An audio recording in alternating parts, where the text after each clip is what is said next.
Hello students, welcome back to my channel, that is Madhuri ALS. So students, are you worried about your reading module in ALS? क्या सच में आप बहुत ज़्यादा worried है अपने reading module को लेकर आल्स में? तो मैं यहाँ पर हूँ आपके लिए हेल्प करने के लिए।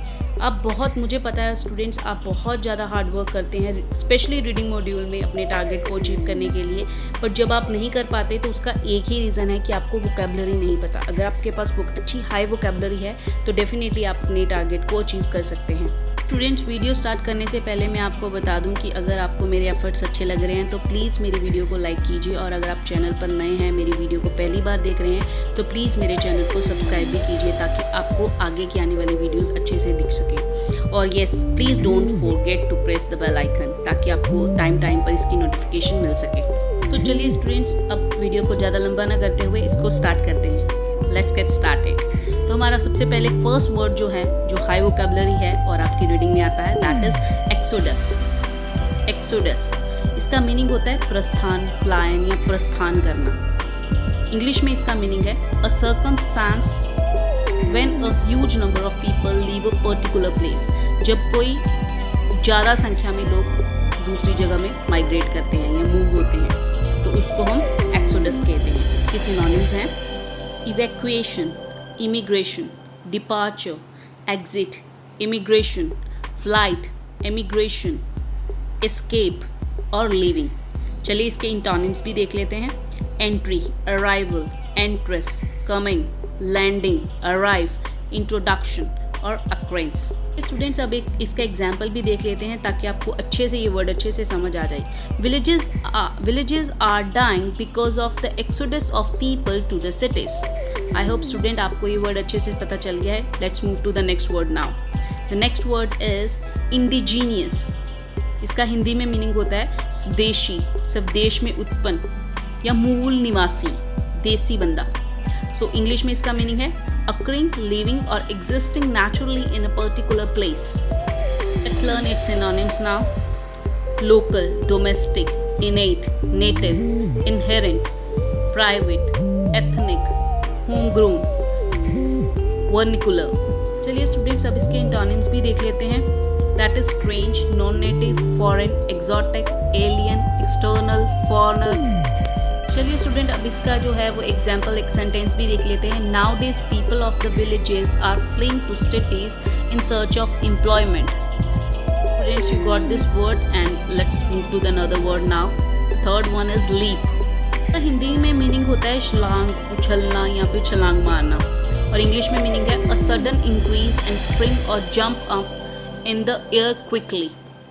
Let's learn about its synonyms now. Bounce, jump, dance, spring, move, upswing, surge, gamble। Students, अब इसके इंटोनिम्स भी देख लेते हैं। decrease, drop, dive, bow, slump, abate, destruction, dip, stumble या फिर slip।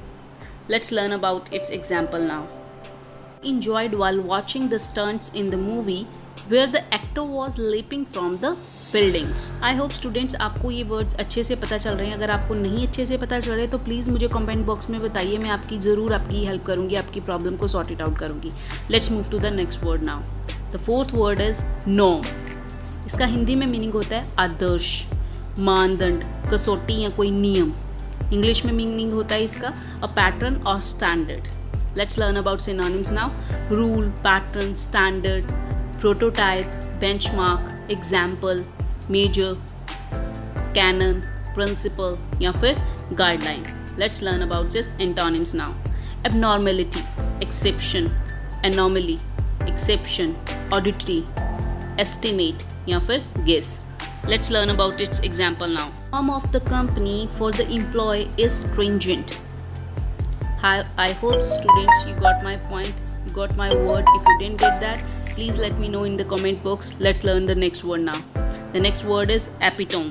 Epitome, कुछ लोग एपिटोमी भी कहते हैं इसे। इसका हिंदी में मीनिंग है निष्कर्ष, सारांश या फिर निचोड़। इंग्लिश में मीनिंग लेके चलते हैं a summary of extended writing and something which is a perfect example of a particular type। इसके सिनोनिम्स देख लेते हैं। brief, paragon, paradigm, summary, model, abstract या फिर कॉन्स्पेक्टस। इसके एंटोनिम्स भी देख लेते हैं। Extension, expansion, addition, antithesis, enlargement, addendum या फिर amplification.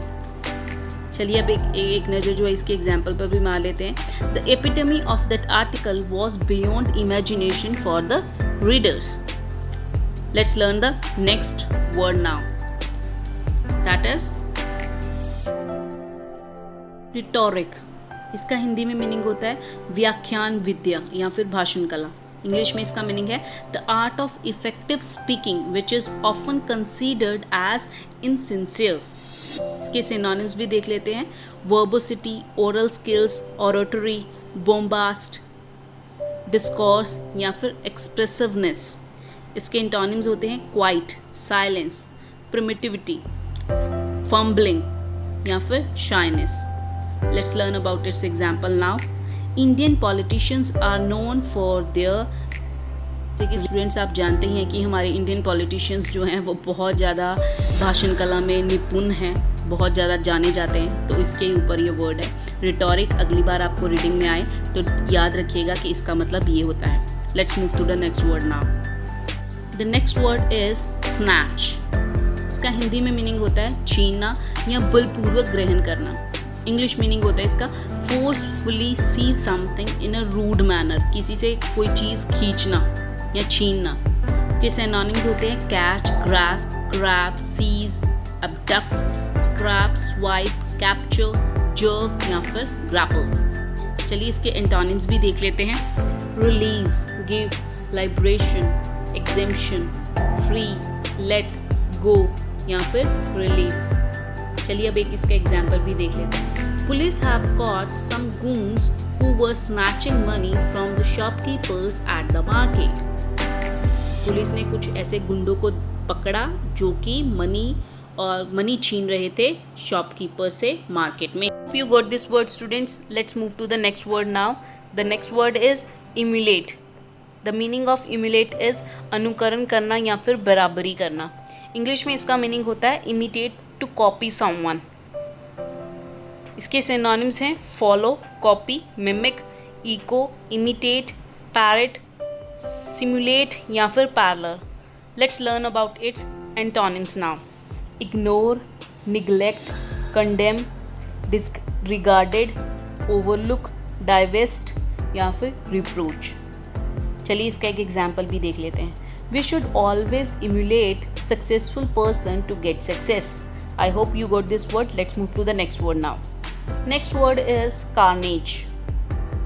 The meaning of carnage is नरसंहार, कत्लेआम या फिर मार काट करना। हिंदी में इसका, इंग्लिश में इसका मीनिंग होता है a mass killing. Let's learn about its synonyms now. Killing, slaughter, homicide, bloodshed, bloodbath, holocaust या फिर assassination. Let's learn about its antonyms now. Hospitality, friendship, courtesy, civility, amiability या फिर brotherhood. चलिए अब इसका एग्जाम्पल भी देख लेते हैं। The world has seen several carnages where millions of people were killed. I hope you got this word very well. अगर आपको नहीं पता चला तो प्लीज़ कमेंट बॉक्स में बताइए। Let's move to the next word now. The next word is hurdle. The meaning of hurdle is बाधा या फिर कोई रुकावट। इंग्लिश में इसका मीनिंग होता है a difficulty or obstacle. Let's learn about its synonyms now.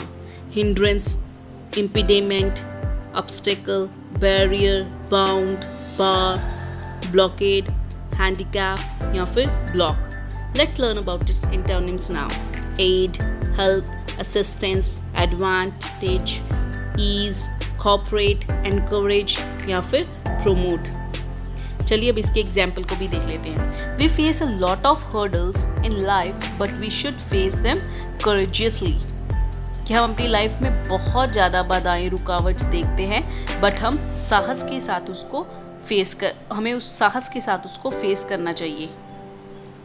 तो नेक्स्ट टाइम अगर आपको इनमें से कोई भी वर्ड आपकी रीडिंग में आता है तो आपको पता होना चाहिए कि इसकी क्या है। मैं आगे भी आपको कुछ वर्ड्स और भी दूंगी जो रीडिंग में काफ़ी आइल्स रीडिंग में आते हैं, बट बच्चों को उनके बारे में नहीं पता होता।